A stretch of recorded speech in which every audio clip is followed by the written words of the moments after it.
Bom, bom dia, boa tarde e boa noite, queridos alunos e alunas, a depender do horário que você está nos assistindo aqui.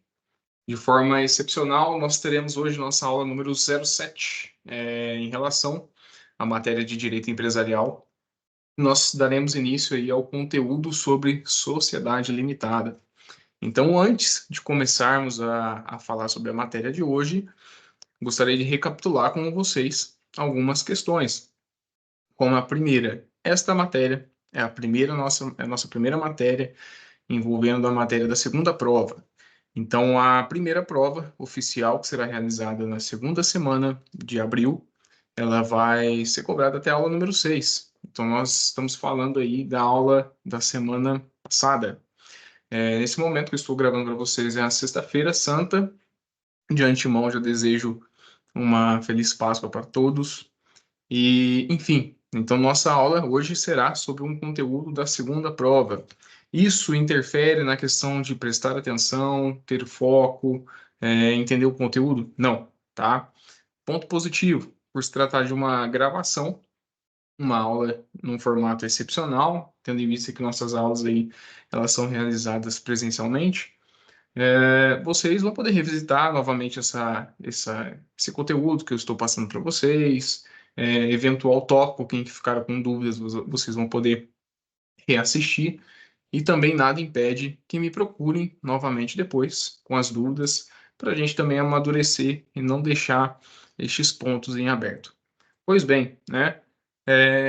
Dito isso, nós vamos dar início à nossa primeira parte da aula sobre sociedade limitada, conteúdo da nossa segunda prova, e na segunda parte falaremos, né, um pouco da revisão para a primeira prova oficial, relacionada aos tópicos que nós já passamos na plataforma AVA, para vocês analisarem e também já ter estudado. E aqui a gente simplesmente vai falar um pouco, né, sobre os principais conteúdos, aquilo que vocês precisam realmente focar, uns pontos mais sensíveis, que talvez tenham ficado um pouco mais de dúvida na sala de aula. Enfim, então passemos agora para a nossa apresentação. Bom, como eu disse para vocês, encerrado o nosso tema agora sobre sociedade simples. Na aula passada, nós verificamos do que se tratam as sociedades simples e as espécies de sociedades simples. Falamos da sociedade simples propriamente dita, da sociedade em comandita simples, falamos da sociedade em nome coletivo, falamos da figura das cooperativas, que é uma figura extremamente importante, tendo em vista a característica peculiar dela de não visar lucro, né? Então, apesar de ser uma atividade econômica, é um formato de sociedade em que o lucro não é visado, né? E por que foi dito que não há lucro nessa sociedade? Porque nessa sociedade o grande foco é realmente a ajuda recíproca dentro da cooperativa. E tudo aquilo que há de rendimento auferido ali dentro, faturamento, é voltado para a própria cooperativa. Então não há, por exemplo, distribuição de lucros e dividendos dentro da sociedade, a não ser aquele pagamento de juros pelo capital investido pelo cooperado, né, limitado a 12% ao ano.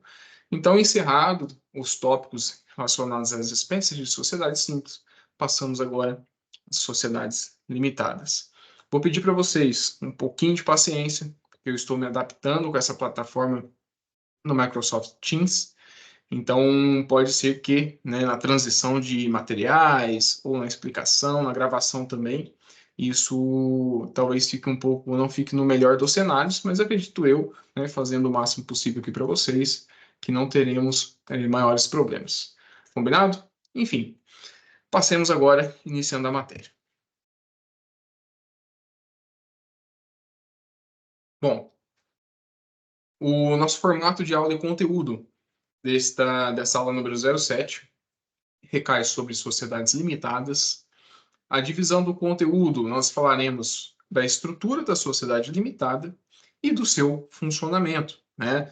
Qual que é o grande foco desse estudo da sociedade limitada? Primeira coisa, gente, sociedade limitada.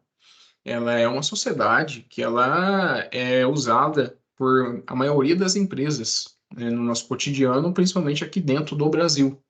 Então é muito comum que vocês vejam esse tipo de sociedade na prática. Verão que sociedade limitada, assim como explicamos na aula passada, no nosso esquema, naquele quadro esquemático, nós temos a sociedade limitada também de natureza simples. Então, nada impede que ela também seja de natureza empresária, como veremos aqui. E o Código Civil traz um regramento específico para a sociedade limitada, tendo em vista aí a relevância dela para o direito, né? E por ser uma figura também muito praticada, porque é através dela em que nós realmente atingimos aquele objetivo de trazer uma segurança para quem exerce atividade econômica, que é o quê? A limitação da responsabilidade. Então, você consegue utilizar o CNPJ ali, você consegue utilizar a personalidade jurídica da sociedade como uma proteção para que você consiga desempenhar a atividade e, uma vez ela não dando certo, por exemplo, o ramo que você escolheu realmente não foi muito frutífero, não desenvolveu, você se tornou inadimplente, você simplesmente, né, liquida a empresa pelas vias adequadas, que é a falência, ou talvez uma recuperação judicial, enfim. Então, isso sem atingir a figura do sócio, né, no CPF. Então, ela é bastante utilizada no nosso ordenamento jurídico. Embasamento doutrinário, sempre a recomendação de que vocês têm lá na biblioteca virtual para acessar, que diz respeito à doutrina do Gladstone Mamed, do direito societário, nas páginas 231 a 276. Então, em cima dessa bibliografia, vocês vão poder ter acesso de forma extremamente aprofundada toda a referência que eu tirei aqui para vocês entenderem a aula e a exposição. Além disso, também sem prejuízo da leitura do código. Então, ao longo da minha exposição aqui da nossa aula, vocês verão que há citação de artigos. Então, leiam também para vocês conseguirem ter essa adequada percepção da disciplina. Bom, partimos então à análise da estrutura e do funcionamento logo em seguida da sociedade limitada. A análise da estrutura vai seguir basicamente o formato que eu já passei para vocês na análise das espécies de sociedade simples. Então, falaremos dos principais tópicos de como funciona, né, a estrutura e como que ela se regula perante o ordenamento jurídico. E aí nós partimos para o funcionamento dela na prática. Bom, estrutura. O primeiro tópico que eu trouxe para vocês aqui é entender a natureza da sociedade limitada. A sociedade limitada ela pode ser entendida como uma sociedade de natureza contratual. E por que ela é chamada de sociedade de natureza contratual? Assim como eu falei para vocês nas aulas anteriores, nós temos as chamadas sociedades institucionais. Sociedades institucionais são aquelas que são regidas por estatutos sociais. Então, nós temos essa diferenciação. Então, sempre quando nós iremos falar de sociedade contratual, entende-se que seja uma sociedade regida, né, seu ato constitutivo seja um contrato social. Ao passo que, quando falamos de sociedade institucional, estamos falando de sociedade regida por um estatuto social. A exemplo do que nós temos, por exemplo, com a sociedade cooperativa, uma sociedade anônima, né, sociedade por ações, SA. São sociedades institucionais. Ao passo que, por exemplo, uma sociedade limitada, ela é uma sociedade regida por um ato constitutivo, é o contrato social, ok? E um outro ponto muito importante, não confundam a característica da sociedade, né? Se ela tem natureza simples ou empresária, também não vai significar que ela é contratual ou estatutária. Não há uma definição pré-definida a respeito disso. Então, uma sociedade simples, ela pode ter um contrato social como seu ato constitutivo, assim como também ter como seu ato constitutivo um estatuto social.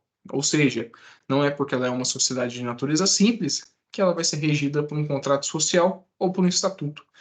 Uma regra não implica na outra, né? Não há uma presunção a respeito disso. Então, muita atenção neste tópico também. Por quê? A sociedade cooperativa, por lei, ela sempre será uma sociedade simples. E ela é regida pelo estatuto. Então, nós temos esse grande exemplo, uma sociedade simples regida pelo estatuto. Ao passo que aqui também a sociedade limitada, se ela tiver natureza simples, ela vai ser regida por um contrato social. Então, veja que há, né, essa diferença. Então, não significa que toda sociedade simples vai ser uma sociedade contratual e toda sociedade empresária vai ser uma sociedade estatutária. Então, muito cuidado nessas conclusões. Combinado? O objetivo, um grande objetivo aí dessa estrutura é a proteção do patrimônio pessoal dos sócios perdendo apenas o capital investido. É o que eu disse para vocês aqui um pouco na introdução. O grande objetivo de se utilizar a estrutura da sociedade limitada é a possibilidade da gente ter a proteção da figura do sócio na qualidade pessoal. Então, caso ele não cometa, por exemplo, aquilo que o artigo 50 do Código Civil prevê, para as hipóteses de desconsideração da personalidade jurídica, que é a confusão patrimonial e o desvio de finalidade, que nós também já abordamos em sala, ele vai ter uma proteção para exercer atividade empresarial, e essa proteção significa o quê? Que todos os riscos e assumidos no desempenho da atividade empresarial ficarão na atividade empresarial, ficarão dentro da sociedade, e irá recair sobre a sua figura pessoal, na condição de CPF, que eu costumo falar para vocês. Então, este é um grande objetivo de você ter uma sociedade limitada, essa tranquilidade para você exercer atividade empresarial e, uma vez ela não dando certo, você encerrá-la pelas vias legalmente aceitas, né? Vamos dizer assim, falência. Então, você, através do procedimento de falência, você encerra a sociedade empresária, pagando os credores com o ativo que você possui, enfim, né, encerrando ela como o direito determina. Então, não há nada de errado de você utilizar essa estrutura para proteger a figura pessoal do sócio. Então, utilizando ela da maneira correta, não fraudando credores, não praticando nenhum ato do artigo 50 do Código Civil, você vai ter esse objetivo aqui da proteção do patrimônio pessoal.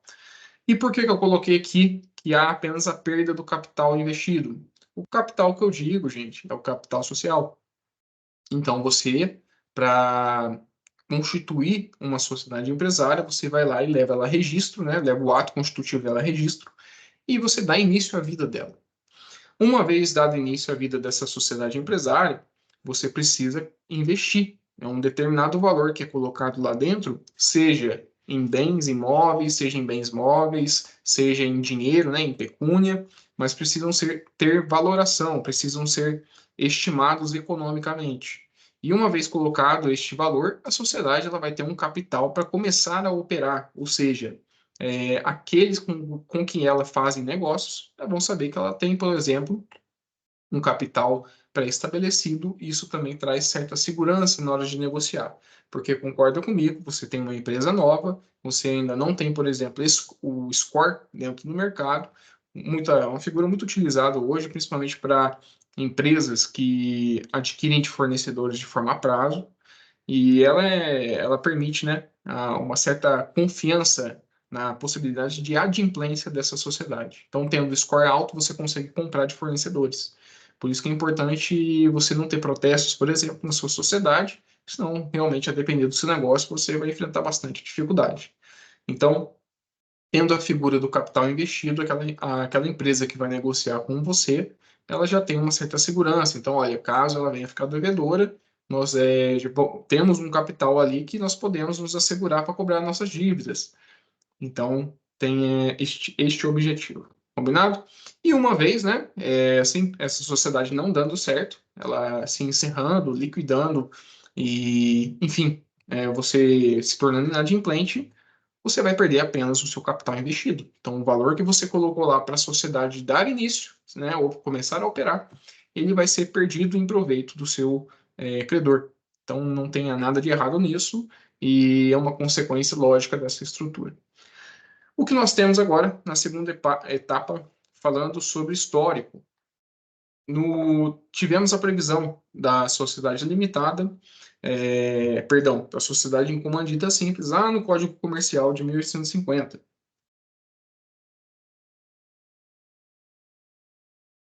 E a sociedade em comandita simples, como eu falei para vocês, é uma sociedade que você protege bastante a figura do sócio investidor. Então, no passado, nós não tínhamos isso aqui que eu estou falando para vocês agora, que é a sociedade limitada. Então, no Código Comercial de 1850, a figura que mais se aproximava era a figura da comandita. Então, a sociedade em comandita simples, nós tínhamos a figura do sócio comanditário, que era o investidor, aquele que realmente investia apenas com capital e não aparecia na razão social da sociedade. Ele, vamos dizer assim, ele ficava às sombras da sociedade e também não tinha nem responsabilidade subsidiária, ou seja, todo o risco e toda a responsabilidade era transferida para o sócio comanditado, aquele que realmente praticava os atos negociais e administrativos da empresa. Em 1919, então, foi criada através do Decreto 3.708 a figura da sociedade por cotas limitada, ou seja, de responsabilidade limitada.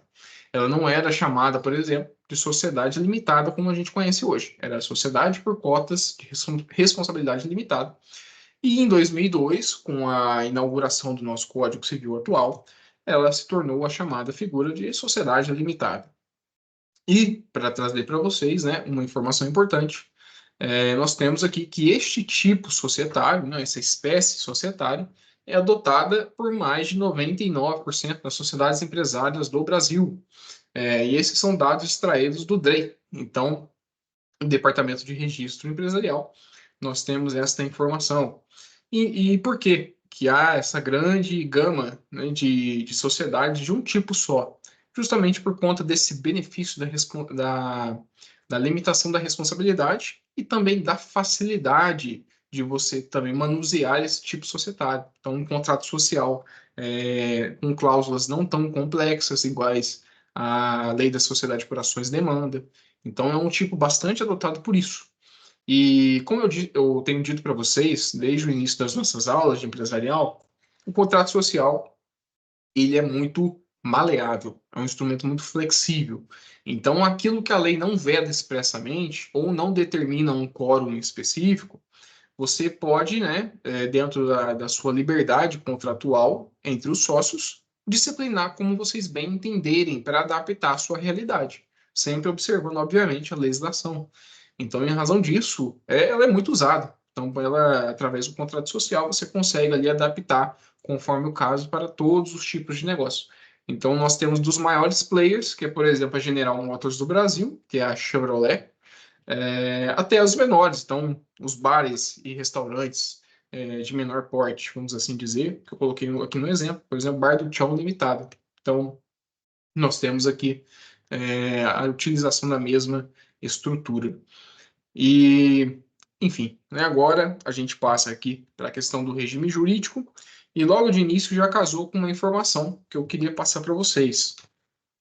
No passado, eu já disse isso em sala de aula também. No passado, para você montar essa sociedade, construir uma sociedade limitada, você tinha que ter a figura da pluralidade de sócios, que na verdade não era nem uma exigência da sociedade limitada, mas era um requisito das sociedades em si. Então, para chamar de sociedade, presumia-se a figura de duas ou mais pessoas. E não há nada de errado nesse conceito, no meu entendimento também. É, Só que aí o que que acontecia na prática? Só para cumprir com o requisito da pluralidade, sociedades eram constituídas com um sócio com 99% das cotas sociais, ao passo em que o outro sócio, simplesmente para cumprir com o regramento da pluralidade, aparecia com 1%. E na maioria dos casos, nós estávamos falando ali de marido e mulher, então era sempre dentro de uma mesma família, ou pais e filhos, enfim. Então, verificado isto na prática, e depois de instituído a figura da Eireli, que não deu muito certo também, em razão da exigência da integralização mínima de capital social, nós agora temos a figura aí da sociedade limitada unipessoal. Então, tudo o que eu estou falando para vocês nesta aula se aplica também à sociedade limitada unipessoal. A grande diferença entre as duas é simplesmente a quantidade de sócios. Então, na limitada unipessoal, chamada de SLU, nós temos a figura de um sócio apenas, já que agora na sociedade limitada nós temos dois ou mais sócios. Então, fique aí essa ponderação antes da gente começar a falar do regime jurídico. Enfim, então vamos lá agora para os tópicos, né? O primeiro tópico é uma sociedade constituída por uma ou mais pessoas, sejam elas pessoas físicas ou jurídicas. Então aqui não há vedação expressa para a entrada de pessoas jurídicas, como nós temos, por exemplo, em algumas espécies de sociedades simples. Então, aqui, em nome coletivo é uma delas. Então, em nome coletivo, nós temos somente pessoas físicas, né? Os responsáveis pelo valor da cota que subscreveram e integralizaram. Então, os sócios, eles têm a responsabilidade limitada pelo valor da cota que eles subscreverem e integralizarem. E aí um ponto também extremamente importante aqui. Quando vamos constituir uma sociedade, nós vamos lá, integralizamos o capital social e, através dessa integralização do capital social, nós fazemos em cima do valor das nossas cotas. Então, se eu sou titular de 50% de cotas de um capital social de R$ 1.000, eu preciso integralizar 500, concorda comigo? E esses R$ 500, enquanto eu não integralizar, os demais sócios se tornam solidários pela minha responsabilidade na integralização. Então, esse é um ponto também muito importante. Não é em vão que a ausência de contribuição social por um sócio, ela implica na exclusão dele da sociedade. Logicamente que teremos procedimentos para isso. Será notificado, poderá apresentar um acordo. Então, os demais sócios podem comprar a parte da pessoa que não integralizou, do sócio que não integralizou, mas é uma causa que dá razão para a exclusão dele do quadro societário. Então, enquanto não integralizada o capital social, todos os sócios respondem de forma solidária pela sua integralização perante os credores.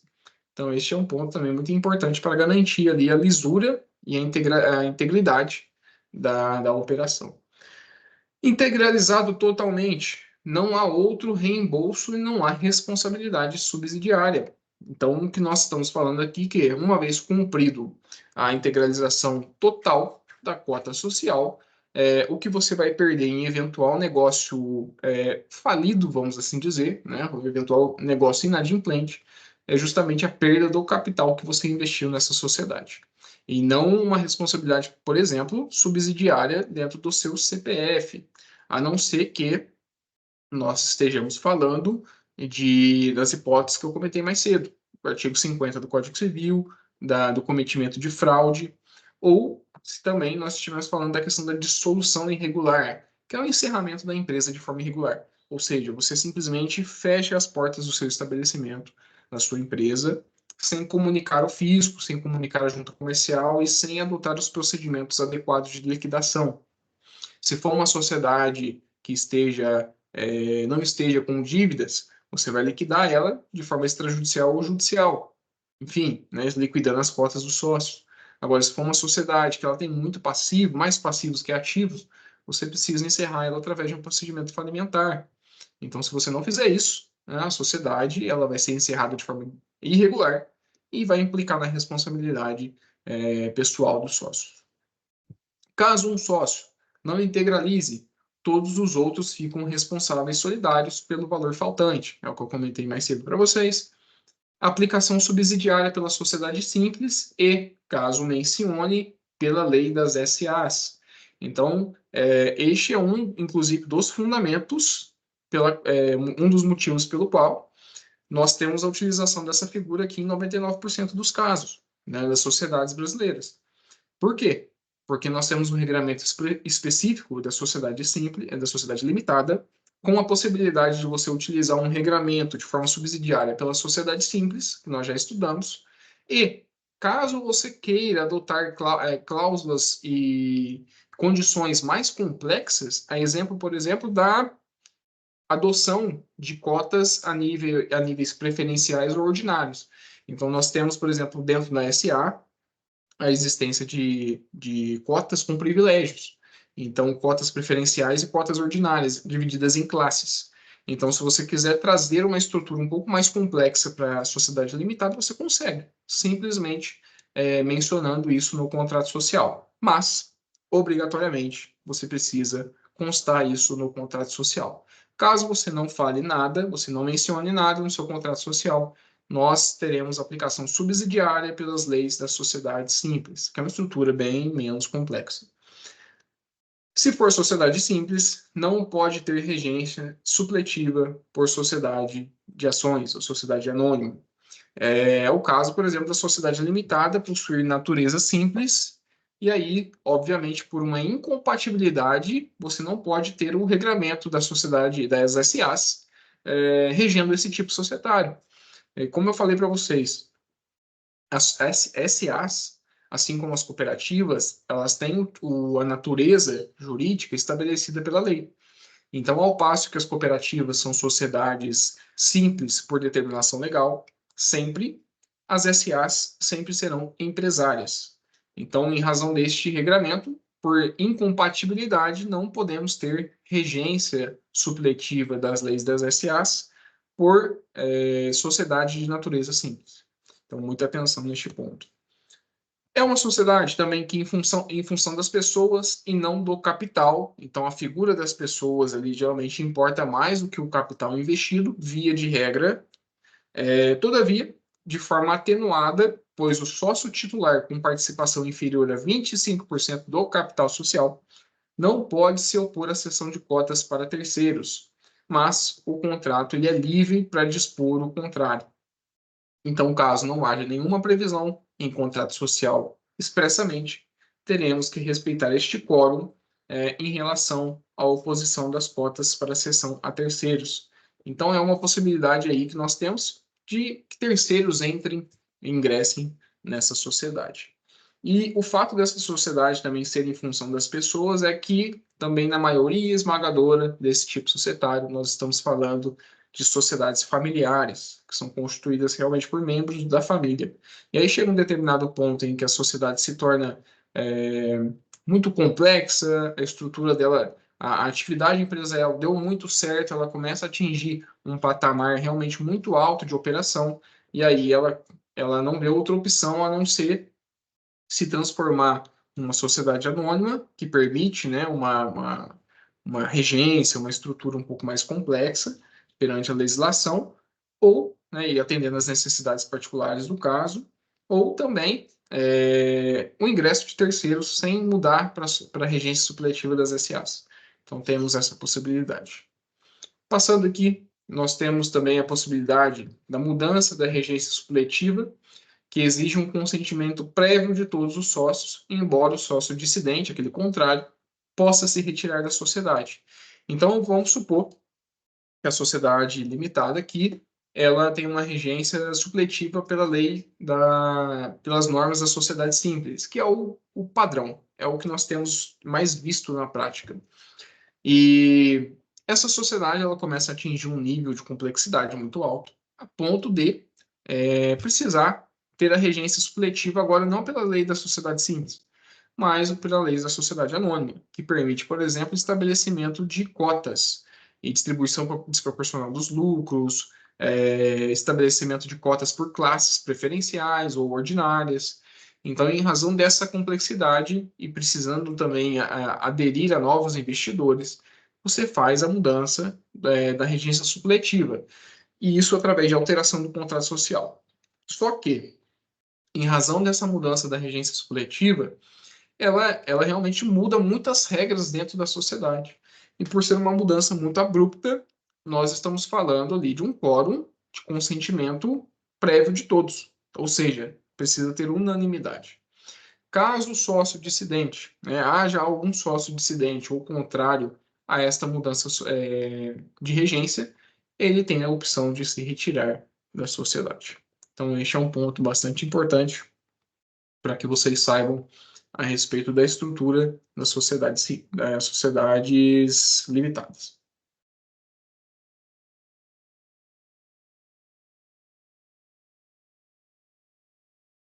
Vamos tomar uma aguinha aqui, senão a garganta não aguenta. Eu não apresentei a vocês, mas aqui eu estou gravando no escritório, e aqui no escritório eu tenho um companheiro, para quem assiste aí, para quem é fã de Marvel, esse aqui é o Groove, e é do Guardiões da Galáxia. Então eu deixo ele sempre aqui, eu acredito que no fundo aí não esteja aparecendo, mas está aqui acompanhando a nossa aula. Bom, gente, partimos agora para a questão do contrato social. Então, vamos agora falar realmente do que nós temos ali de diferente e os pontos principais na hora de elaborarmos o chamado ato constitutivo da sociedade limitada, que é o contrato social ali, que a depender da sua natureza, vai a registro na junta comercial, se for empresário, ou vai a registro no cartório de pessoas jurídicas, se for de natureza simples. Então, Seguiremos aqui. Contrato social. Seu ato constitutivo é o contrato social, atendendo ao artigo 997 do Código Civil.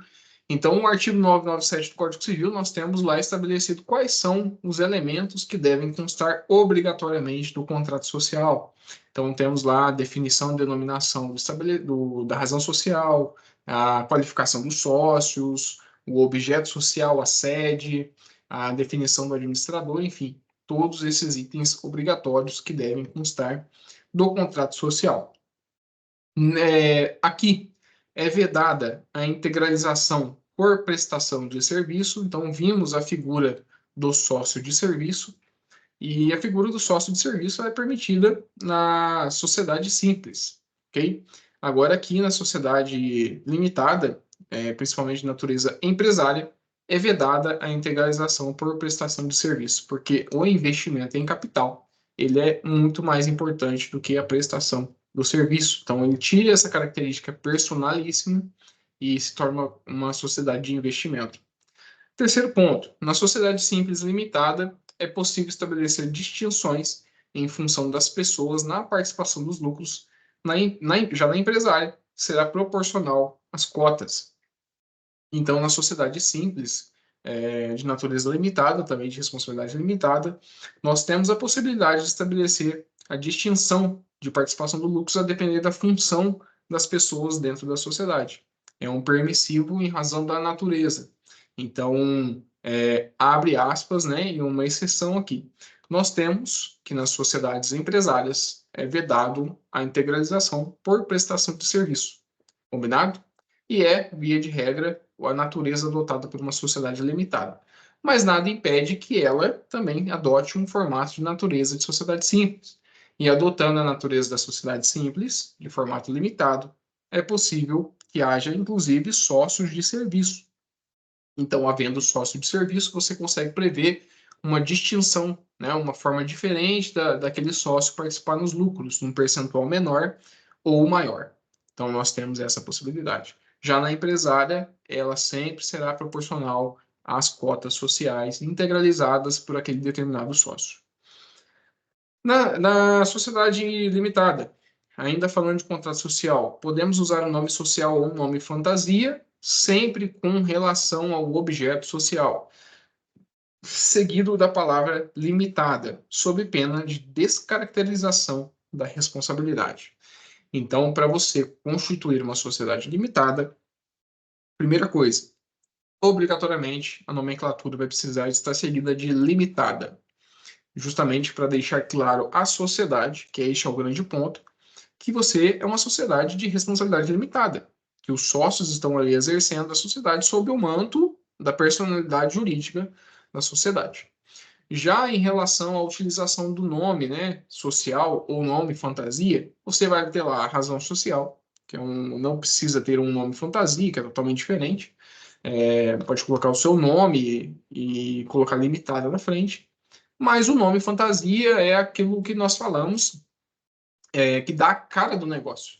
Então, é basicamente você utilizar ali o nome de pastelaria do seu Zé. Então, pastelaria do seu Zé, nome fantasia. Só que, qual que é o grande ponto? Você pode escolher isso a seu livre critério até um certo ponto. Porque exige que o seu nome fantasia esteja atrelado ao seu objeto social, que é a atividade que você exerce. Então, vamos dar um exemplo aqui de uma construtora. Então, uma construtora que é formada, por exemplo, por membros da mesma família, e vamos dizer assim que sejam dois irmãos que têm um apelido vamos lá, irmãos camarada. E aí você pode colocar uma construtora sob o nome de construtora camarada. Enfim, né, fica a seu critério. Assim como nós temos aqui na cidade de Pouso Alegre, na cidade do professor, nós temos uma empresa que é chamada de Duro na Queda. Inclusive, ela participa, né, de licitações aqui a nível municipal e presta serviço para a prefeitura. Então, é uma sociedade Duro na Queda, é uma sociedade relacionada ao setor de construção e pavimentação. Então, ela pode utilizar ali a sua nomenclatura. Enfim, são exemplos de nome fantasias que sempre tem que ter relação com o seu objeto social. de certa forma. Cotas. O que nós vamos falar de cotas sociais? Elas podem ser iguais ou desiguais. O que isso significa? As cotas sociais podem ser divididas por iguais perante os sócios. Então, vamos para facilitar o nosso raciocínio. Podemos ter uma sociedade de duas pessoas e que as duas titularizam ali 50% das cotas. Então, 50-50, falamos de cotas iguais. Já de forma desigual, seria um titularizar 60% e o outro 40%. Não há nada de errado nisso. Fica realmente a critério da liberdade contratual entre os sócios. Se tiver um tratamento de regência supletiva pela lei das SAs, há discussão se podem adotar classes de cotas diferentes. E aí a doutrina entende que sim. Uma vez adotada, podem colocar classes preferenciais e classes ordinárias. Então, isso também tem que ser bem estabelecido no ato constitutivo dessa sociedade.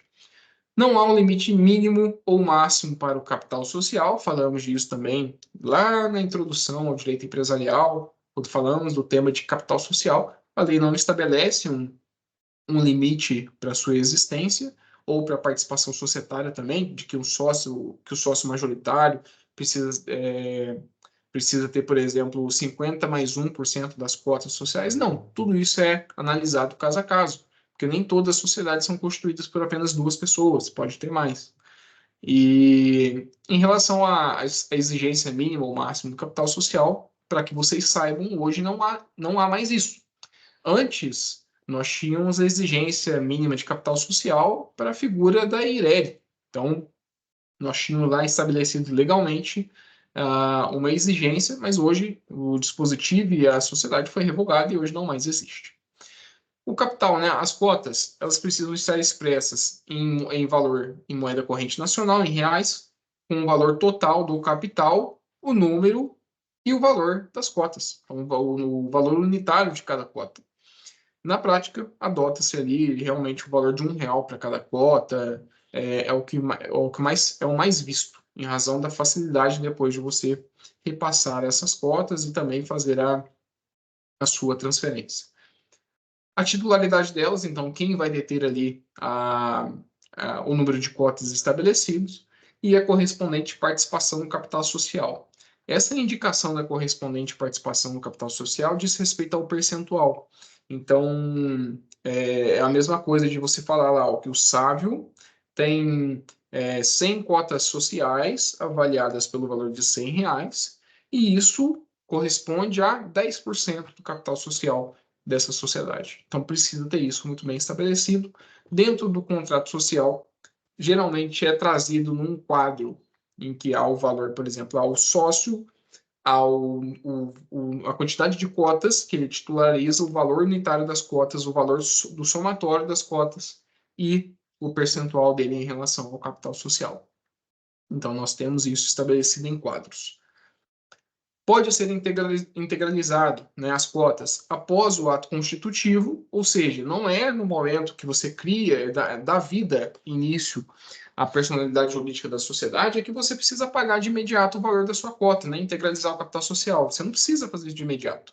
Você pode prever no contrato social a forma como você irá pagar e o tempo. Então, você pode pagar a prazo, pode pagar não só com dinheiro, mas com outros bens, desde que sejam avaliados, né, tem um valor econômico, e o modo como você vai fazer isso. Então, é permitido. E o capital social, gente, ele é entendido como um direito da sociedade perante os sócios. Então, a sociedade pode exigir, caso o sócio venha a não cumprir com o que foi pactuado, então, estou entrando numa sociedade, eu falo que eu vou integralizar minha cota social dentro de 6 meses. Se eu não integralizar dentro de 6 meses, eu estou inadimplente perante a sociedade, né? Perante a sociedade, os outros sócios que estão regularmente com a sociedade podem exigir que eu faça a complementação da minha cota. Uma vez não feito, a figura, né, abre espaço aí para votação e para expulsão do sócio dentro da sociedade, ou, em alguns casos, por exemplo, eu integralizei só metade do que eu deveria ter integralizado. Então, a outra parcela que ainda está em aberto, os outros sócios acabam comprando, né, suprindo, e aí eles se tornam titulares dessas cotas que estavam em aberto. Também existe essa possibilidade. As cotas não aceitam mudança de valor e quantidades sem uma alteração prévia no contrato social. Este é um requisito chamado de indivisibilidade das cotas. Então, para que você mude o valor unitário da cota ou as suas quantidades, é obrigatoriamente necessário a alteração do ato constitutivo ou contrato social. É permitido o condomínio de cota e ele pode ser em virtude de um falecimento ou estabelecido entre vivos, né, estabelecido contratualmente por um acordo. Neste último caso, não pode ter oposição de de outros sócios. Então, existe a figura aqui do condomínio de cotas, que é o caso, por exemplo, de um sócio falecer e os herdeiros ingressarem ali como titulares das cotas sociais. E como pode ser mais de um herdeiro, então eles estarão em condomínio com aquela cota. É exemplo do que nós estamos acostumados a ver com imóveis, que é o mais fácil no nosso cotidiano. Aqui também existe para a figura da cota. E o inter vivos é justamente por uma cessão de cotas para mais de uma pessoa. Então elas também podem ali figurar com condôminas das cotas sociais. É o caso, por exemplo, da figura ali do planejamento sucessório, que tem se adotado o nome hoje de holding, né? Que constituem sociedades patrimoniais para gerir um patrimônio, e dentro dessa sociedade o pai, o genitor ou a genitora faz doação de cota para os seus herdeiros, com as reservas de lei, né? Reservas de usufruto, por exemplo, e esses sócios, esses herdeiros, acabam se tornando condôminos das cotas. Então, temos aí esse exemplo também de ato inter vivos. Então, só para vocês também terem uma noção, né, da sua relevância hoje para o direito brasileiro. E aplicabilidade prática no mercado também para quem deseja seguir a área. Ainda falando de cotas, nós temos aí a figura de que no condomínio, pelo menos um será nomeado como representante, obrigatoriamente. Então, existindo mais de uma pessoa titularizando a mesma cota, uma delas irá representá-la. Então, não é permitido que vários falem em nome dela. Uma pessoa ali será nomeada para que ela fale em nome das cotas. Transferência sempre se faz por sessão. Se for uma sessão para sócio, independe de audiência e aprovação prévia dos demais sócios. Por quê? Porque você está priorizando que as cotas permaneçam dentro da estrutura que ela já existe, né, para os sócios que ali são interessados. Então, não há figura de um terceiro estranho à sociedade ingressando. Então, você sendo sócio de uma sociedade, caso tenha interesse em ceder para outros sócios, você pode escolher para quem você vai ceder e os demais sócios não podem se opor. Agora, não sendo sócio, a cessão de cotas para terceiros, ela vai depender. Então, precisa dessa audiência prévia e da preferência para os demais sócios, não podendo ter oposição, inclusive, de mais de um quarto do capital social, 25%. Então, havendo oposição de mais de 25%, você não vai poder ceder essa cota para esse terceiro que você tem interesse. Até 2 anos depois de averbada a modificação do contrato, responde o cedente solidariamente com o cessionário perante a sociedade de terceiros pelas obrigações que tinha como sócio. É a figura, por exemplo, da responsabilidade do sócio que está saindo, né? O sócio retirante, o sócio que ele se retira do quadro societário. Então, para evitar a figura de fraudes, por exemplo, a legislação falou: olha, já que você quer sair da sociedade, perfeito, mas a partir da sua averbação, e não é da saída de fato, é a partir da averbação dessa alteração, dessa saída no registro competente, seja junta comercial ou no cartório. Averbado, conta-se 2 anos para que ele não tenha nenhuma responsabilidade. E a responsabilidade dele será a nível solidário com um novo sócio que está ingressando na sociedade. Então, muita atenção neste ponto. O usufruto de cota não exige alteração contratual, pois não muda a composição societária. Aqui nós temos a figura do nu titular, que é quem recebe a cota, E o usufrutuário, que é quem vai reservar, né, os direitos e as condições sociais, lucros e participações, bastando o registro do ato na junta comercial ou no registro competente. Agora, né, se nós houvermos a instituição de doação no mesmo ato, que é uma doação com reserva de usufruto, aí nós temos sim a alteração do contrato social ou do estatuto, ok? O que vai depender, gente? É o seguinte, para vocês não confundirem aqui. Vamos supor que você é titular das cotas de uma sociedade e tenha interesse em fazer um usufruto, né, estabelecer uma cláusula de usufruto. Tendo interesse simplesmente de gravar o usufruto, sem doação nem nada, simplesmente gravando o usufruto, você pode fazer isso através de um ato e este ato você leva a registro na junta. Não é necessário alterar o ato constitutivo, porque não há mudança de quadro societário. Agora, se neste ato você estiver falando de uma doação de cotas com reserva de usufruto, aí, como vai ter essa mudança do quadro societário, você precisa sim alteração do contrato social. Então, muita atenção que há uma diferença muito grande entre esses dois pontos. E ainda sobre a figura do usufruto, é importante dizer para vocês que ela se extingue nessas hipóteses que aqui estou trazendo, nessas 7.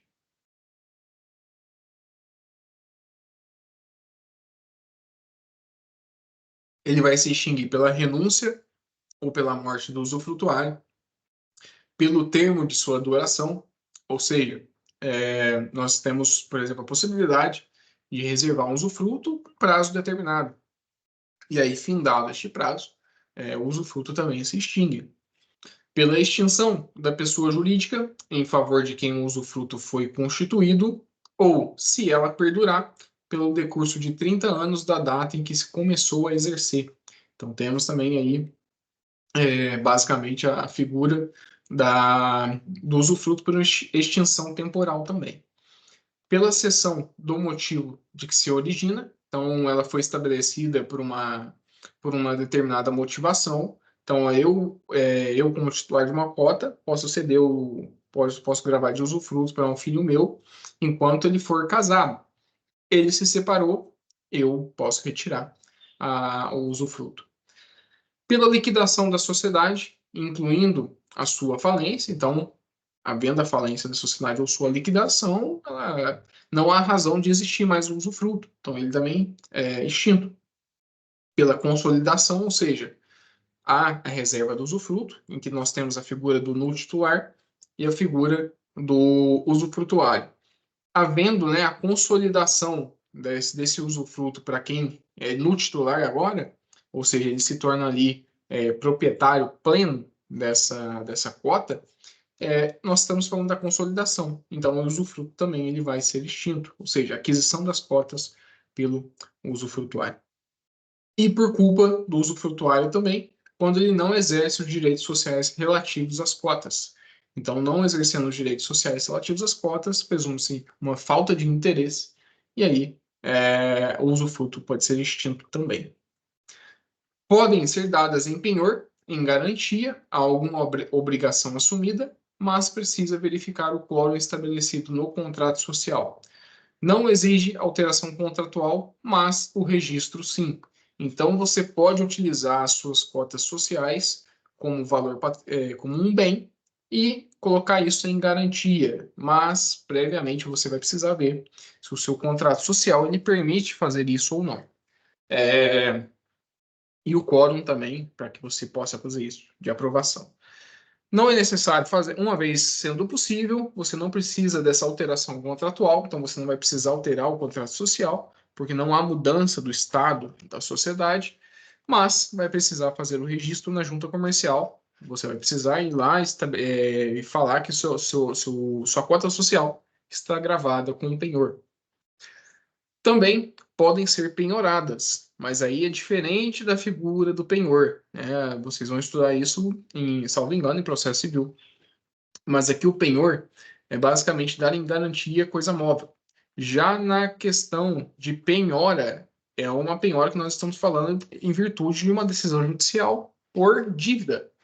Então é a questão do credor que realmente penhora a sua cota social. Existe essa possibilidade, apesar dela ser uma última hipótese é como se fosse assim, uma última alternativa de recebimento, porque ela é muito invasiva. Então, nós temos que a execução ela caminha no melhor interesse do credor. Porém, ela tem que se fazer de uma forma menos prejudicial para o devedor também. Então, aqui, como ela é muito invasiva, ela é uma das últimas hipóteses, se não a última, de possibilidade de penhorar a cota social. O adjudicante, né, que é o credor que tem interesse em adquirir a cota para si, ele adquire a titularidade da cota, mas não as faculdades sociais. E só ocorre com a insuficiência de outros bens, que é a questão que eu comentei com vocês agora, dela ser somente uma última hipótese de penhora. Poderá, né, este adjudicante, ele poderá pedir a entrada como sócio, mas caso negado, ele poderá liquidar essa cota.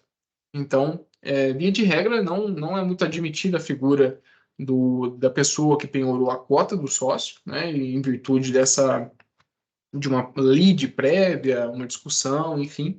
Então, não é algo que é muito amigável. E uma vez penhorando a cota, a medida que se tem aí como mais óbvia é a sua liquidação.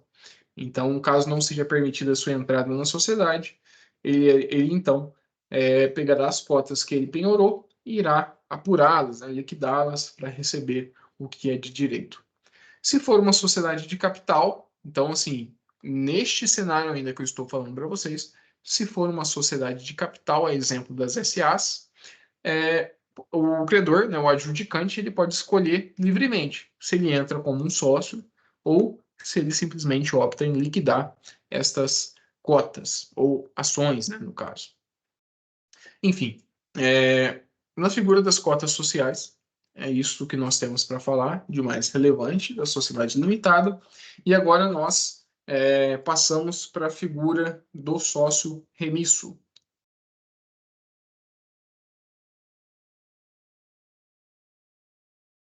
A figura do sócio remisso, ela é entendida como sócio inadimplente. Ele precisa, né, o sócio tem a obrigação de contribuir com suas obrigações sociais, a exemplo do que eu falei para vocês, da integralização do capital social, mas não só, né, tem outras obrigações que podem ser estabelecidas pela sociedade. E se não o faz, ele é excluído, devendo ser notificado previamente para suprir esse descumprimento no prazo de 30 dias. Vencido o prazo de 30 dias, os sócios irão deliberar pela sua exclusão ou pela redução da sua participação na sociedade, caso ele tenha contribuído com algum valor prévio, que é o caso que ele vai perder uma participação relevante dentro da sociedade, mas ainda será mantido. Essa figura geralmente acontece para aquela sociedade em que a pessoa que está ali inadimplente é uma pessoa que ela é muito importante para que a atividade empresarial possa continuar existindo. Então, os demais sócios, eles vão tentar fazer com que essa pessoa ainda continue na sociedade, apesar de uma participação menor. Então, é muito comum que isso aconteça, que seja suprida ali a questão da sua participação societária pela aquisição de outros sócios. E detalhe, né, como que é feito isso? De duas formas. Esse sócio, ele fala que vai integralizar R$ 1.000, se compromete, não integraliza, integraliza somente 500. A sociedade pode reduzir o capital de 1.000 para 500 e ele titularizar ali os 100% do que ele integralizou. Obviamente, vai haver uma redução do capital social. Ou, né, caso a sociedade não queira reduzir o capital social, aqueles R$ 500 que ele não integralizou, vai poder ser adquirido por outro sócio, e aí o outro sócio que comprou estes R$ 500, ele vai ter, por exemplo, se for R$ 1 cada cota, mais 500 cotas ali titularizadas por ele, e aí precisa ser redistribuído a nível de participação as suas cotas sociais. Então, será balanceada novamente ali os percentuais de participação em razão dessa nova aquisição por esse sócio que teve o interesse de adquirir a cota do sócio que não estava adimplente com a sociedade. Enfim, é isto. Né? Passamos agora para a figura do capital social. O capital social ele é definido no contrato social, não permitida a realização por trabalho, Ou seja, não é uma sociedade limitada de caráter empresarial, nós não temos o sócio de serviço. É permitido bens materiais e imateriais. Imateriais, eu dou um exemplo para vocês, como uma marca, né? Então, um registro de uma marca ou patente são bens imateriais. Deve ser preservado para garantir a atividade e as obrigações da sociedade, ou seja, o capital social ele é utilizado justamente para garantir ele passa uma boa imagem da sociedade perante os seus credores. Então, ele vai servir para garantir justamente as suas obrigações contraídas. Caso esteja irregular, implica na responsabilidade do sócio administrador. Este é um julgado do STJ. Trouxe até o número aqui do RESP, do recurso especial, para vocês consultarem depois. Entre aspas, um trecho do voto. Embora, estando ciente do inadimplemento dos tributos e contribuições, permitiu o recolhimento de lucros e prolabore, o que caracteriza inequivocadamente um ato ilícito, porquanto há conhecimento da lesão ao erário público. Então veja como que é importante que o sócio administrador preze pela lisura, né, e a integridade da sociedade em todos os seus pontos. Caso ele permita, por exemplo, mesmo havendo irregularidade no capital social, a distribuição de lucros e o pagamento de prolabore, incorrerá em ato ilícito e será responsável. Então, são coisas que precisam ser levadas realmente a sério para que não haja nenhuma consequência negativa de responsabilidade pessoal, mesmo em sociedade limitada. O capital social pode ser aumentado ou diminuído, não é usual. O capital social ele costuma ser fixo, né? Ele não foi feito para ser alterado com frequência, justamente para servir como objeto de garantia das obrigações contraídas e também por não ter a entrada e saída frequentes de novos sócios. Então, com exceção, por exemplo, das sociedades anônimas. Para aumentar o capital social, necessário que estejam previamente todos integralizados, então é obrigatório, e haja uma aprovação de 75% do capital social também para que seja aumentado. Então, poder ser aumentado? Pode? Pode, desde que esteja totalmente integralizado, comprovadamente, e haja aprovação de 75% do capital social pré-existente. É feito pelo aporte de capital ou pela admissão de novos sócios. O que isso significa? O aporte de capital você permanece com os mesmos sócios, só que alguns sócios ou todos, eles desejam colocar mais dinheiro dentro da sociedade, investir na sociedade. E aí ele vai comprar mais cotas, e aí aumenta-se o número de cotas sociais e, por consequência, o seu capital social. Ou pela admissão de novos sócios. Então, ingressando novos sócios, terão que ser emitidas novas cotas sociais e, por óbvio, também aumentadas o valor do capital social. Então, pode ser feito dessas duas formas. Se for por aporte de capital, os sócios possuem preferência para complementar de acordo com suas participações no prazo de 30 dias. Então, havendo interesse de aumentar o capital social, a todos são estabelecidos o direito de aumentar a nível proporcional as suas cotas. Então, vamos supor que seja uma sociedade que tem lá seu capital social de R$ 1 milhão. Se ela for aumentada para 2 milhões, sob essa diferença que é 1 milhão também, os sócios, conforme suas participações, poderão integralizar a mais, né, até ali no limite da sua participação, dentro do prazo de 30 dias, se o contrato social não dizer o contrário. Não exercida esta faculdade, aí recai para outro sócio ali poder comprar, né, adquirir as partes e totalizar um percentual do capital social a mais do que ele tinha na época em que o capital não tinha sido acrescido. Então temos isso também, porém, né, o contrato social ele vai dizer respeito sobre esse tema, porque a legislação só estabelece o prazo de 30 dias para o exercício. Depois ela deixa a cargo do contrato social estabelecer como será esse regramento para ali depois. Para a redução do capital social, necessário estar também integralizado. Então, veja, tanto no aumento quanto diminuição, obrigatório a integralização. podendo passar o valor para a distribuição de lucros ou para cobrir perdas irreparáveis. Então, as hipóteses que são permitidas a redução do capital social é justamente que a sociedade, havendo a necessidade de distribuir lucros para os sócios, elas descapitalizam, então vão tirar um pouco do capital social e vai distribuir os lucros para os sócios.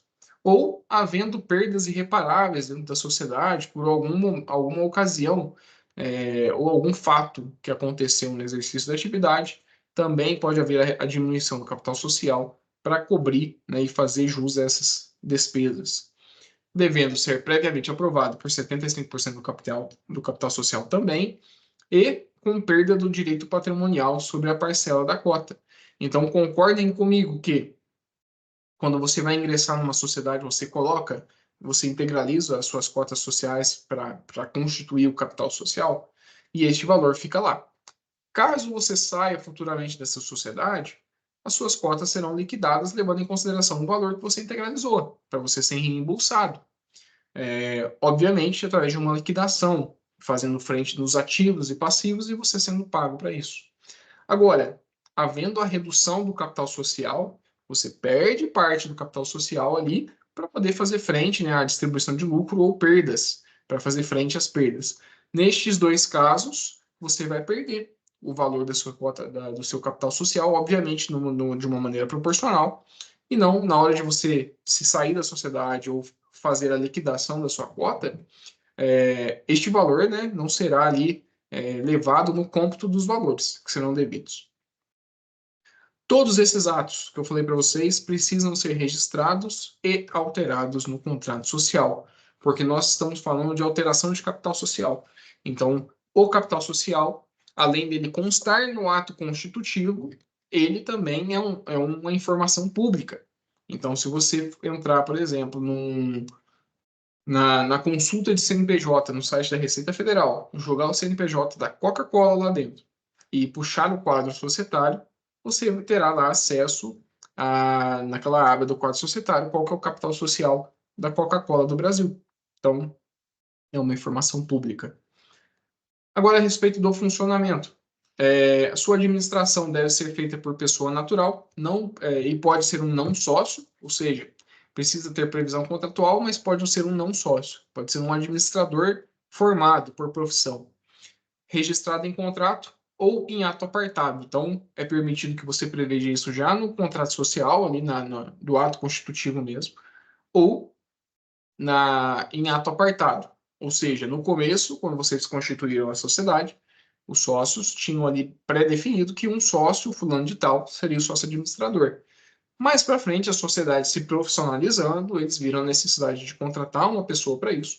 E aí, através de um ato apartado, um documento, você registra isso no cartório ou na junta comercial, junto à margem do contrato. A eleição do administrador é feita por maioria simples. Se não houver, será feita por voto conforme o valor da cota social.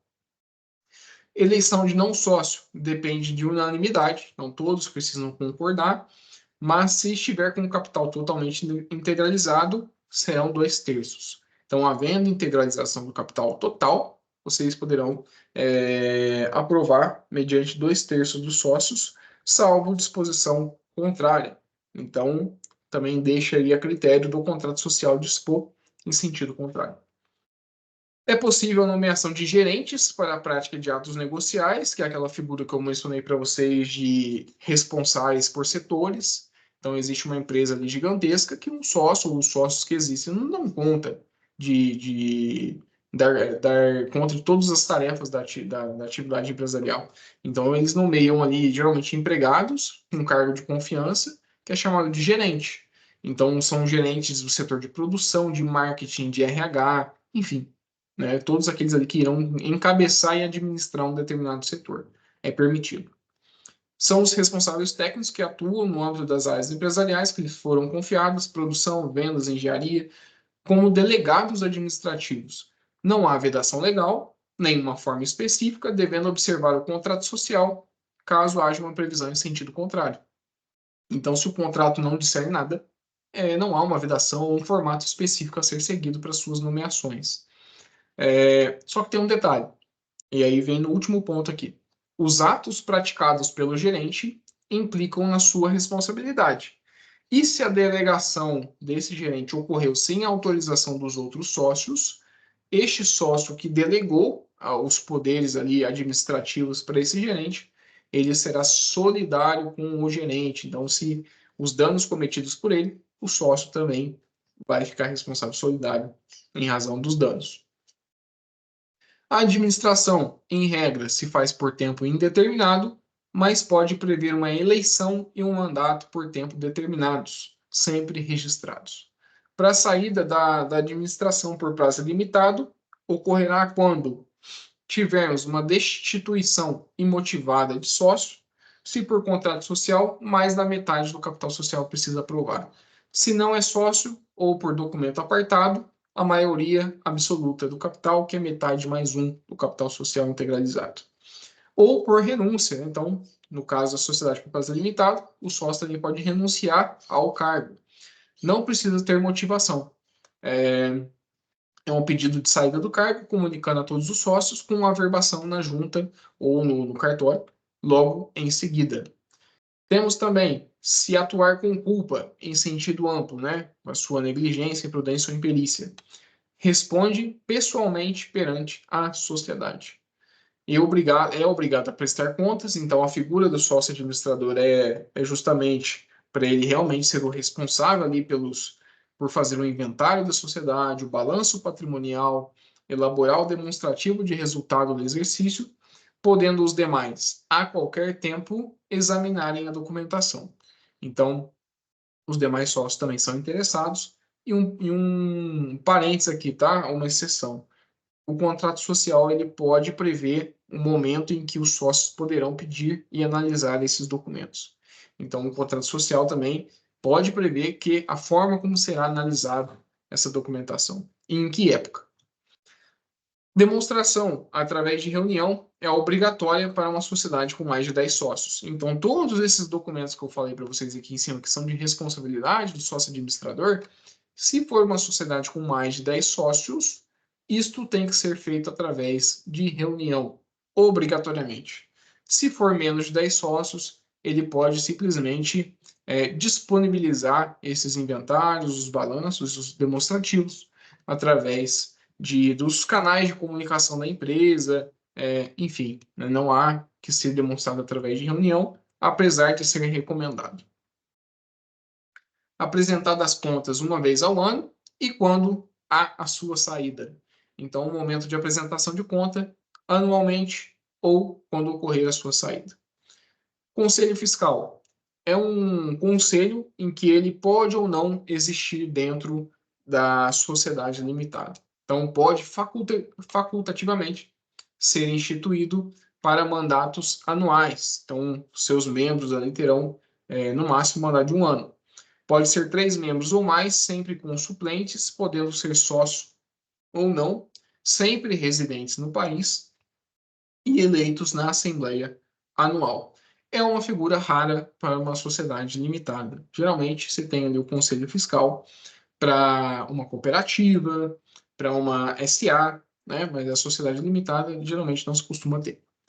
Não podem compor o Conselho Fiscal os impedidos de administrar uma sociedade, e aí tem a vedação legal para isso, os membros dos demais órgãos da sociedade, se for uma sociedade com conselho de administração, ou de outra por ela controlada, os empregados dos seus respectivos administradores, além do cônjuge ou parente destes até o 3º grau. Então, são membros aí que não podem se candidatar para o Conselho Fiscal, justamente para garantir a lisura, né, e a transparência e a impessoalidade na fiscalização das contas.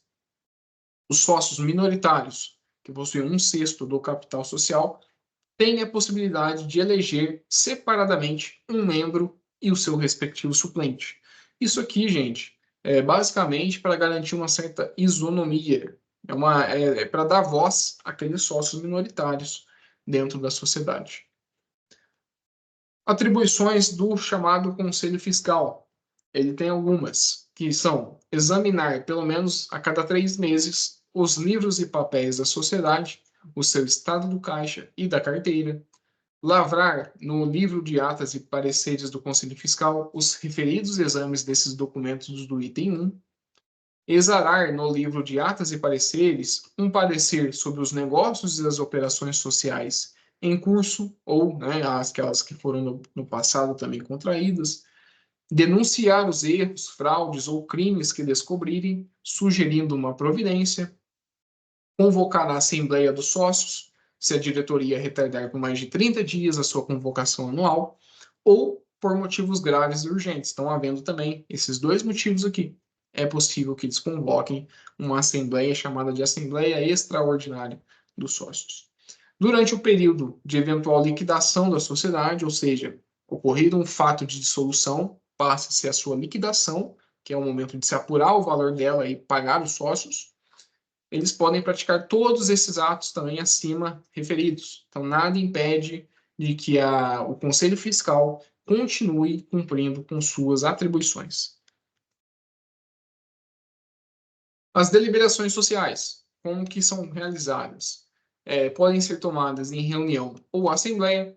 A regra geral é maioria dos votos, segundo o valor das cotas de cada um. Então, não é critério igual da cooperativa, que é por pessoa.